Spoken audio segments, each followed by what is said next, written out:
10 years has passed really. I think it's really quite fast. But you know, the conversations we had, the way we motivated each other, the positivity in our conversations are still very clear in my head. At every major milestone in my life, he will come to my mind. You know, things like just entering university, going for my races in the dragonboat, when I got married, you know, when I was planning my sitting arrangement, he will definitely come to mind, you know. And whenever my batch of my SAF mates meet up, you know, we always talk about Chi as well as the other 4 brothers that we had. You know, talk about what they would have done, what they would have liked, you know, oh, Chi would have done this, Chi would have done that, Chi would have liked this or like that. It's quite a happy thing talking about him because it shows that he is, you know, they are all still living in our memories, and which after 10 years are still so fresh.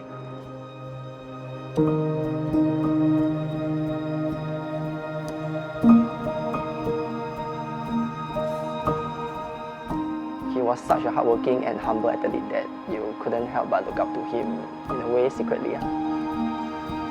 He helped me a lot actually. He would unselfishly correct me so that I could be a better athlete myself. He would do things like such as sitting down with me to have serious discussion on how to improve my strokes.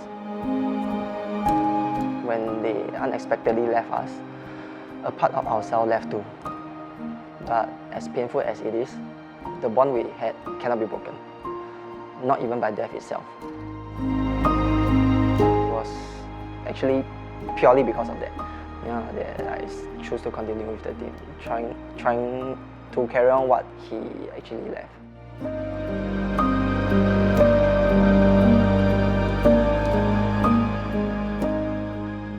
I found myself just doing everything with him, literally everything. Going to the gym together, we were eating and training and racing and going to the clubs together, and because he stayed in Bishan, which was near me, and so we would literally be hanging out all the time. And it wasn't long before he started to feel like the brother that I never had.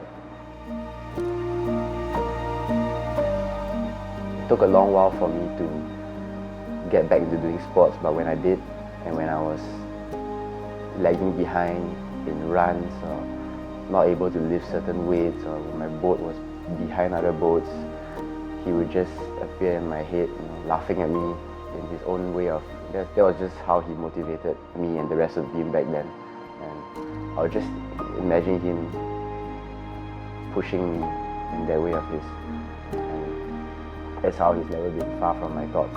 And the last few years where I managed to push myself to go back into competitive and high performance sport, I credit it to him being an influence, and I've always also wanted to achieve something to honor his memory and the memory of the other 4 who passed away in Cambodia.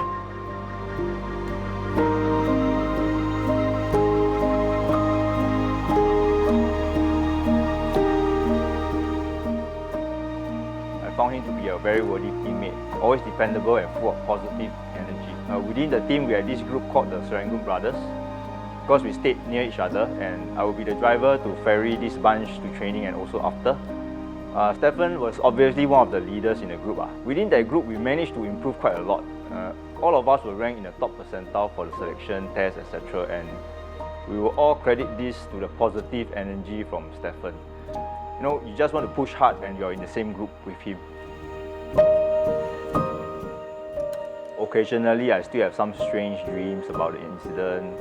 And sometimes I would dream of him telling me that he actually swam quite far and was rescued along the way. But of course, that always remained a dream. Sometimes whenever I drive along the route, with my Serangoon Brothers, when we go to training or after training, I would think of the days we had together.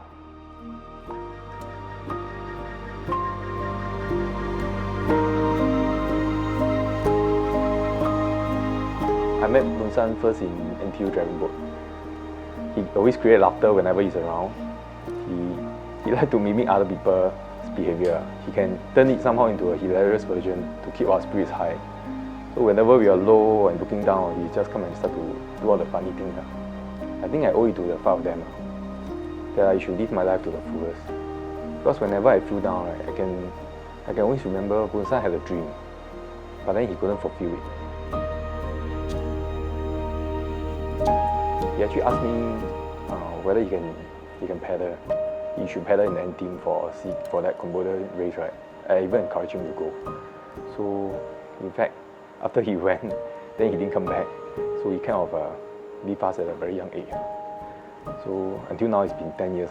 As long as I'm alive, I'll try to live my life every day and never give up, pursuing my own dreams.